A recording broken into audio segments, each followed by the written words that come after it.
baru, ada rumah sakit lebih baik, air bersih, signal listriknya bagus, begitu kan?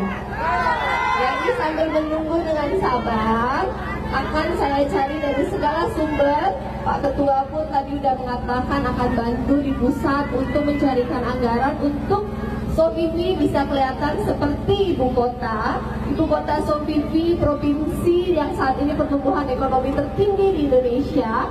Wajah ibu kotanya beneran seperti ibu kota dan masyarakatnya sejahtera. Jadi sabar saja, kami di sini peduli dengan kesejahteraan Bapak Ibu. Tetapi pesan saya, karena orang semua bersaudara, tidak boleh bakulai. Kalau bicara baik-baik, jangan lempar-lempar, jangan berteriak-teriak, bicara baik-baik saja. Oke? PP tentang daerah otonom butuh waktu bertahap, biarkanlah pemerintah pusat melakukan tugasnya sesuai dengan aturannya. Pak Ketua mau datang di sini bertemu, berjumpa langsung mendengar aspirasi adalah bukti kesungguhan, kepedulian kepada aspirasi Bapak Ibu semua. Saya di sini selaku Gubernur Maluku Utara, tugas saya menyampaikan aspirasi dari Bapak Ibu kepada pemerintah pusat dan sudah saya sampaikan juga. Yang bisa saya lakukan adalah mencari anggaran-anggaran dari pusat untuk membangun ibu kota Sofifi sambil menunggu pemerintah pusat untuk berdiskusi dan menentukan tentang status wilayahnya bagaimana. Yang penting kan Bapak Ibu sejahtera, ada pasar baru, ada rumah sakit lebih baik, air bersih, signal listriknya bagus, begitu bukan? Jadi sambil menunggu dengan sabar, akan saya cari dari segala sumber. Pak Ketua pun tadi udah mengatakan akan bantu di pusat untuk mencarikan anggaran untuk Sofifi bisa kelihatan seperti ibu kota Sofifi provinsi yang saat ini pertumbuhan ekonomi tertinggi di Indonesia. Wajah ibu kotanya beneran seperti ibu kota dan masyarakatnya sejahtera. Jadi sabar saja, kami di sini peduli dengan kesejahteraan Bapak Ibu. Tetapi pesan saya, karena orang semua bersaudara, tidak boleh bakulai. Kalau bicara baik-baik, jangan lempar-lempar, jangan berteriak-teriak, bicara baik-baik saja. Oke? Ya. Satu, saya akan ngomong didengar atau nggak didengar ini? Kalau Anda nggak tertib, saya anggap ini bukan aspirasi murni. Kalau Anda tertib, Anda diam dengarkan saya. Siap. Yang pertama, peraturan pemerintah tentang desain besar penataan daerah di Indonesia sudah 11 tahun belum dibuat oleh pemerintah. Ini PP wajib dibuat sebelum kita mengajukan seluruh usulan daerah otonomi baru termasuk Sofifi. Sekarang saya meminta kepada Mendagri 3 bulan ke depan PP-nya harus selesai. Satu, setelah PP-nya selesai, Bapak Ibu sekalian, kami akan segera membahas usulan DOB Kota Sofifi di Maluku Utara. Yang kedua, saya ingin sampaikan bahwa di undang-undang sekarang ini tidak ada satupun daerah yang bisa langsung jadi provinsi atau kabupaten kota seperti dulu tahun 1999 Maluku Utara langsung jadi provinsi. Sekarang ini kita harus menempuh tahapan menjadi daerah persiapan namanya selama 3 tahun. Kalau nanti jadi daerah persiapan kota Sofifi 3 tahun, dia baik, berhasil, pendapatan asli daerahnya bagus, daerah induknya kabupaten sebelumnya atau kota sebelumnya yang ditinggalkan juga tidak rugi, baru kemudian akan kita tetapkan berdasarkan undang-undang menjadi kota Sofifi. Jadi Bapak Ibu sekalian harus paham bahwa aspirasi ini pasti kami dengar, pasti kami tindak lanjuti, tapi ada tahapan dan mohon sabar. Nanti kalau ada yang bilang dulu Maluku Utara tiba-tiba langsung jadi undang-undang, kok sekarang nggak undang-undang? Ini aturannya sekarang berbeda. Yang jelas saya berkomitmen secara pribadi akan membahas usulan Bapak Ibu di DPR RI yang selama ini belum pernah dibahas. Terima kasih Bapak Ibu sekalian atas aspirasinya. Semoga Allah Subhanahu wa Ta'ala, Tuhan yang Maha Esa, membalas aspirasi dan kebaikan Bapak Ibu sekalian untuk daerah tempat tinggal dan kelahiran Bapak Ibu. Amin. Mudah-mudahan kita semua juga tercatat dalam sejarah untuk sama-sama berbuat baik bagi kepentingan orang banyak. Amin. Hidayah. Assalamualaikum warahmatullahi wabarakatuh.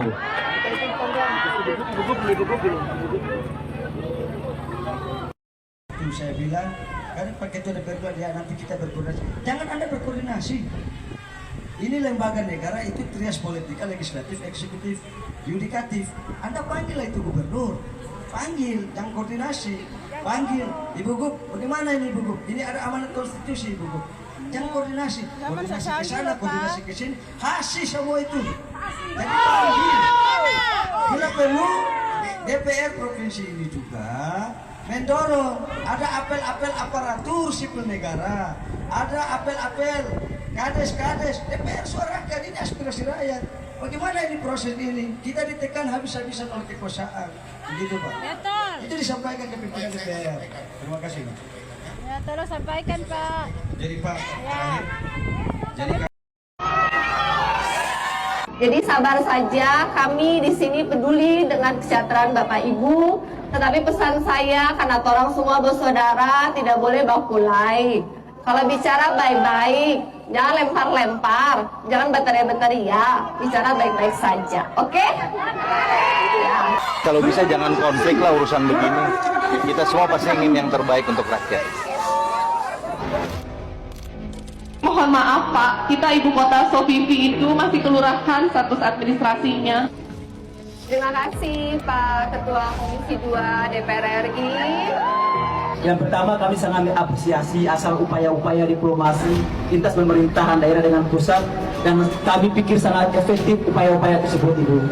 Tadi sudah dijelaskan oleh Pak Ketua bahwa sudah berkomunikasi dengan Pak Mendagri untuk pembahasan PP tentang daerah otonom. Butuh waktu bertahap, biarkanlah pemerintah pusat melakukan tugasnya sesuai dengan aturannya. Pak Ketua mau datang di sini bertemu, berjumpa langsung, mendengar aspirasi adalah bukti kesungguhan, kepedulian kepada aspirasi Bapak Ibu semua. Saya di sini selaku Gubernur Maluku Utara, tugas saya menyampaikan aspirasi dari Bapak Ibu kepada pemerintah pusat, dan sudah saya sampaikan juga. Yang bisa saya lakukan adalah mencari anggaran-anggaran dari pusat untuk membangun Ibu Kota Sofifi sambil menunggu pemerintah pusat untuk berdiskusi dan menentukan tentang status wilayahnya bagaimana. Yang penting kan Bapak Ibu sejahtera, ada pasar baru, ada rumah sakit lebih baik, air bersih, signal listriknya bagus, begitu bukan? Jadi sambil menunggu dengan sabar, akan saya cari dari segala sumber. Pak Ketua pun tadi udah mengatakan akan bantu di pusat untuk mencarikan anggaran untuk Sofifi bisa kelihatan seperti ibu kota. Ibu kota Sofifi, provinsi yang saat ini pertumbuhan ekonomi tertinggi di Indonesia. Wajah ibu kotanya beneran seperti ibu kota dan masyarakatnya sejahtera. Jadi sabar saja, kami di sini peduli dengan kesejahteraan Bapak Ibu. Tetapi pesan saya, karena orang semua bersaudara, tidak boleh bakulai. Kalau bicara baik-baik, jangan lempar-lempar, jangan berteriak-berteriak, bicara baik-baik saja, oke? Ya. Konco lalu.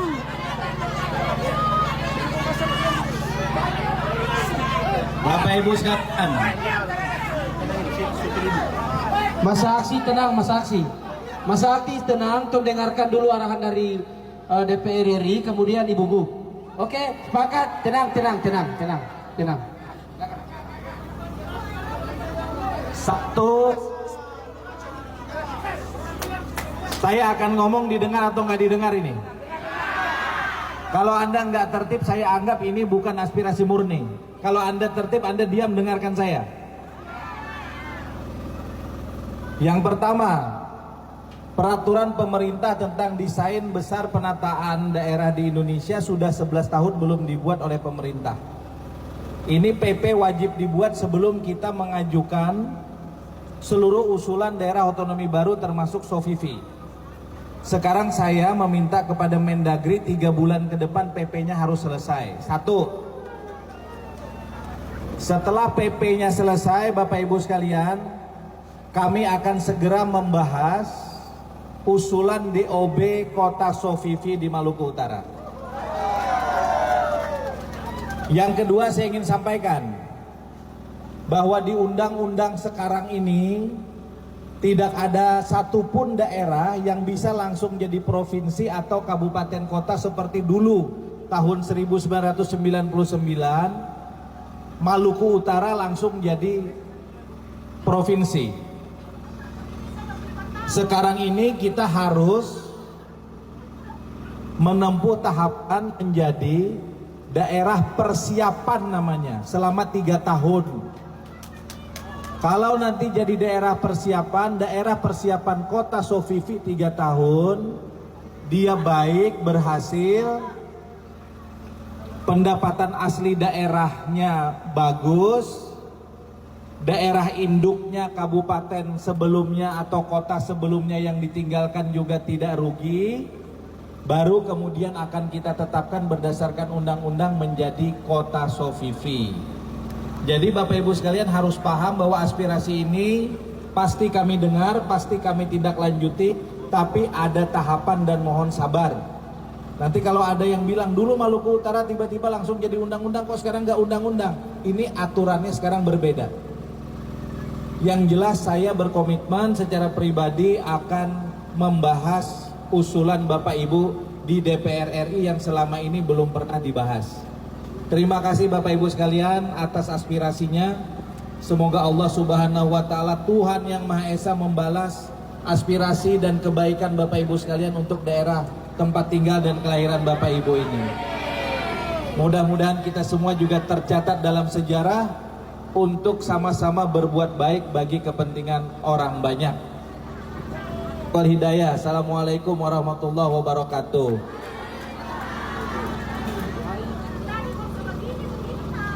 Terima kasih Pak Ketua Komisi 2 DPR RI.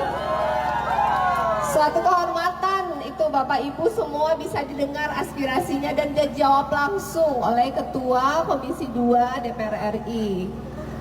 Tadi sudah dijelaskan oleh Pak Ketua bahwa sudah berkomunikasi dengan Pak Mendagri untuk pembahasan PP tentang daerah otonom. Butuh waktu bertahap, biarkanlah pemerintah pusat melakukan tugasnya sesuai dengan aturannya.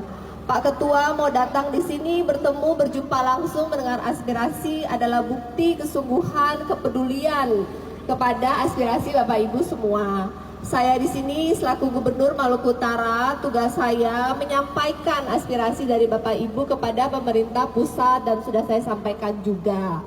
Yang bisa saya lakukan adalah mencari anggaran-anggaran dari pusat untuk membangun ibu kota SOFIVI sambil menunggu pemerintah pusat untuk berdiskusi dan menentukan tentang status wilayahnya bagaimana. Yang penting kan Bapak Ibu sejahtera, ada pasar baru, ada rumah sakit lebih baik, air bersih, signal listriknya bagus, begitu bukan?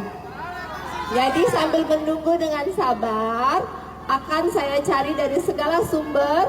Pak Ketua pun tadi udah mengatakan akan bantu di pusat untuk mencarikan anggaran untuk SOFIVI bisa kelihatan seperti ibu kota SOFIVI provinsi yang saat ini pertumbuhan ekonomi tertinggi di Indonesia. Wajah ibu kotanya beneran seperti ibu kota dan masyarakatnya sejahtera.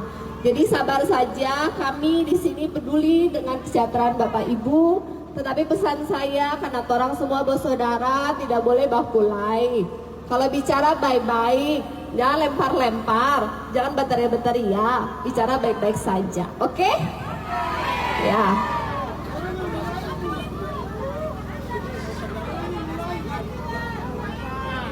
Itulah di video yang baru saja kita saksikan bersama. Terima kasih sudah menyaksikan videonya sampai selesai.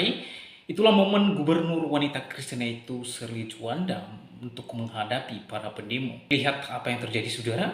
Beliau berbicara di depan semua pendemo. Akhirnya pendemo semuanya diam dan mendengarkan ketika ia berbicara. Itulah ciri-ciri pemimpin yang diurapi oleh Tuhan ketika ia berbicara di depan umum atau di mana saja. Pasti orang-orang yang melihat pasti mendengarkan apa yang dia sampaikan. Dan salah satu gubernur yang dipilih oleh Tuhan Yesus Kristus yaitu Ibu Sherly Juanda, yaitu Gubernur Maluku Utara.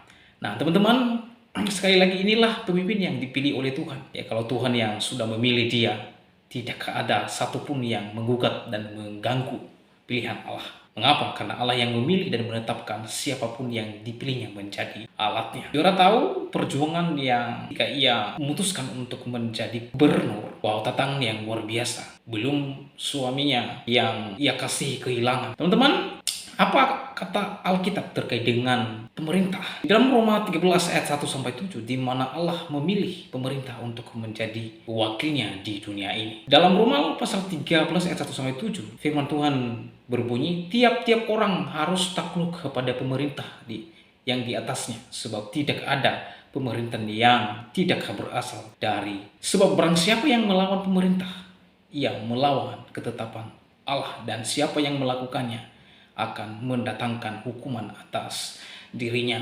Nah, teman-teman, di sini kita memahami bahwa pemerintah itu berasal dari Allah. Alkitab mencatat tidak ada seorang pun pemerintah yang tidak berasal dari Allah. Pemerintah merekalah yang ditetapkan dan dipilih oleh Allah.